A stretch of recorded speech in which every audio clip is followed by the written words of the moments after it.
आदरणीय श्रीमान राजनाथ सिंह जी एक लंबे समय बाद मध्य प्रदेश से जुड़े हैं, इसलिए एक बार फिर तालियां बजा के अभिनंदन कीजिए। हमारे अपने मध्य प्रदेश का गर्व और गौरव बढ़ाने वाले केंद्रीय कृषि मंत्री, पंचायत ग्रामीण विकास मंत्री और यशस्वी नेता आदरणीय श्रीमान नरेंद्र सिंह तोमर जी, मध्य प्रदेश के वरिष्ठ नेता, हमारे पीडब्ल्यूडी मंत्री आदरणीय पंडित गोपाल भार्गव जी,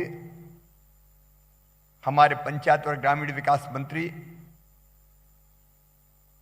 आदरणीय सिसोदिया जी, महेंद्र सिंह, भाई विजेंद्र यादव जी, भाई ओपीएस भदौरिया जी, मेरे मंत्री साथीगण, मनोज जी और 57,600 से ज्यादा स्थानों पर आज जो जल संरचना है जिनका लोकार्पण श्रद्धेय राजनाथ सिंह जी के हाथों हुआ है, वो हमें सुन रहे प्रिय बहनों और भाइयों और भांजे और भांजियों, कई जगह हम देख रहे हैं कि तालाबों पे लोग बैठे हुए हैं। छिंदवाड़ा आज हम बात नहीं कर पाए, वहां भी अद्भुत और अनोखा काम हुआ है। जिला पंचायत की अध्यक्षा जी, बाकी सब दिखाई दे रहे हैं।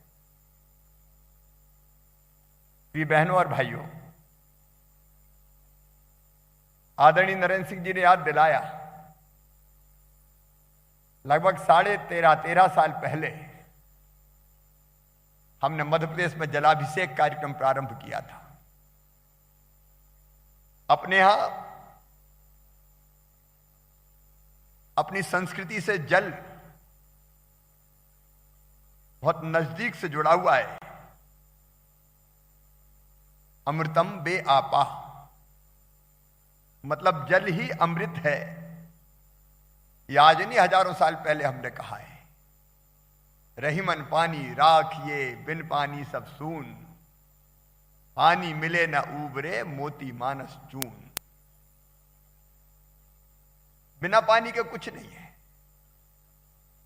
तुलसीदास जी ने भी रामायण जी में कहा, सिमट सिमट जल भरई तलावा, जिम सदगुण सज्जन पही आवा। तो जल का महत्व हमेशा से रहा है और तालाब बनाने की परंपरा कोई आज की नहीं है, हमारी हजारों वर्ष पहले की है।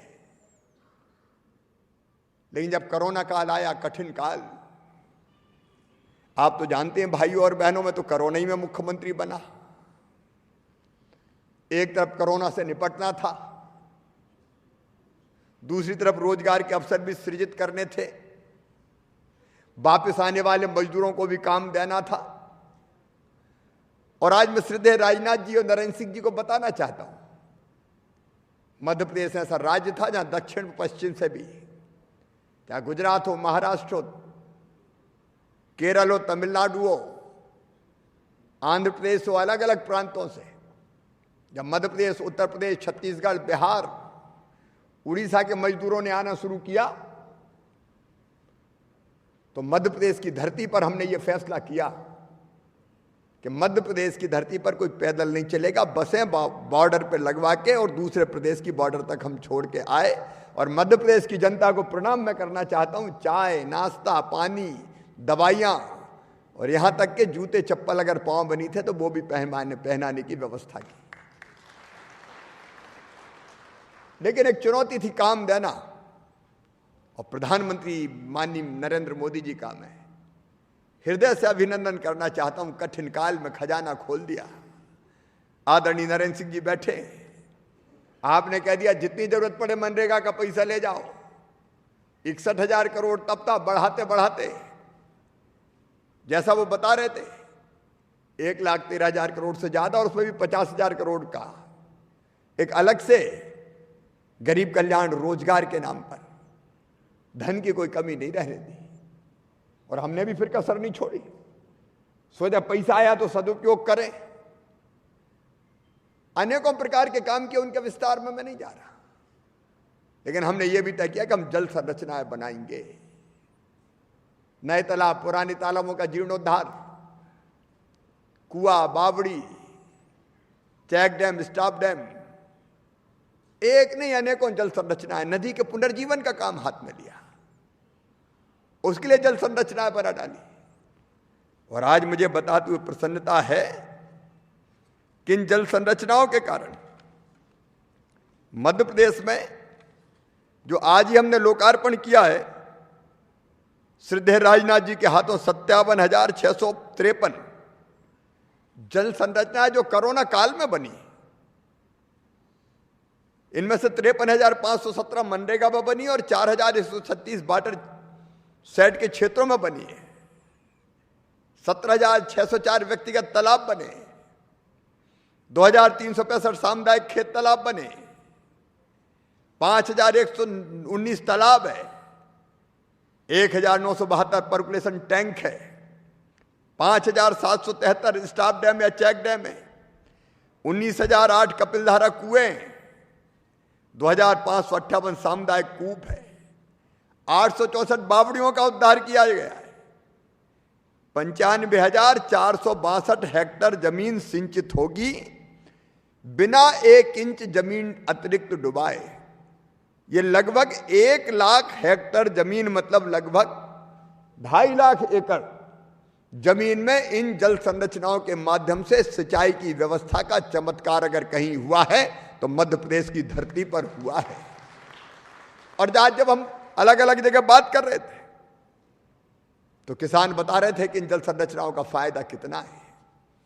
न केवल हम सिंचाई कर रहे हैं, हमारे कुओं का वाटर लेवल बढ़ गया है, कई जगह हैंडपंप में वाटर लेवल बढ़ गया है, आसानी से पानी उपलब्ध है, इंसान के काम तो आ ही रहा है ये पानी, लेकिन प्राणी भी इस पानी को पी रहे हैं, पक्षी भी इस पानी को पी रहे हैं, क्योंकि जल ही जीवन है।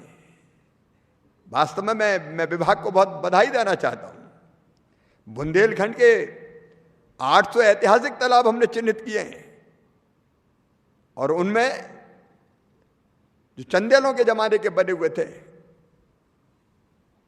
एक बार एक समय था जब छत्रसाल महाराज ने अभियान चलाया था तालाबों को मरम्मत करने का, बनाने का। उसके बाद एक अभियान हम लोग हाथ में ले रहे हैं। अलग अलग स्थानों पर मध्य प्रदेश में अनेकों जल संरचनाएं थी जो लगभग समाप्त हो रही थी, उन सब जल संरचनाओं को भी पुनर्जीवित करने का काम कर रहे हैं।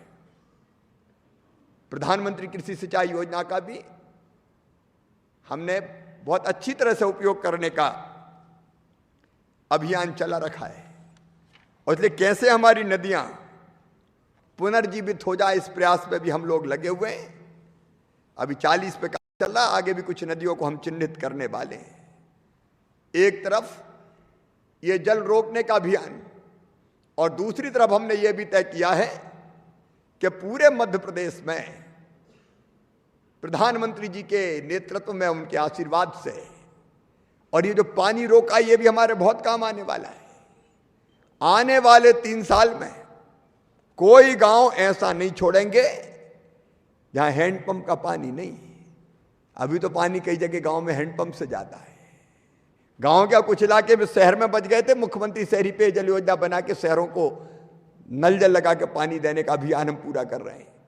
लेकिन आने वाले 3 वर्षों में हर गांव में पाइपलाइन बिछा के, घर में नल लगा के, और नल भी टोटी वाला, जैसे ही टोटी खोलो तो झरझर पानी आ जाए, घड़ा भर जाए, गुंड गगरा भर जाए।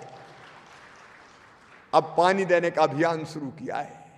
लेट हम शुरू हुए क्योंकि पहले हम थे नहीं, जरा 15 महीना का वनवास हो गया था, मामला गड़बड़ा गया उस समय। अब फिर पटरी पर लाने की कोशिश कर रहे हैं, और इसलिए हम जल जीवन मिशन में पिछड़ गए थे, लेकिन अब तेजी से काम करके उसमें भी तीसरे नंबर पे आ गए। जल्दी नंबर 1 आएंगे, और 3 साल में हर घर में नल कनेक्शन करवा के जनता को पीने का पानी भी उपलब्ध करवा दिया जाएगा। मेरे मित्रों, मनरेगा एक ऐसी ताकत बन के उभरी है जो रोजगार तो देती है, लेकिन बेहतर इस्तेमाल अगर करो तो ग्रामीण अधोसंरचना का इससे बेहतर विकास और कोई योजना नहीं कर सकती।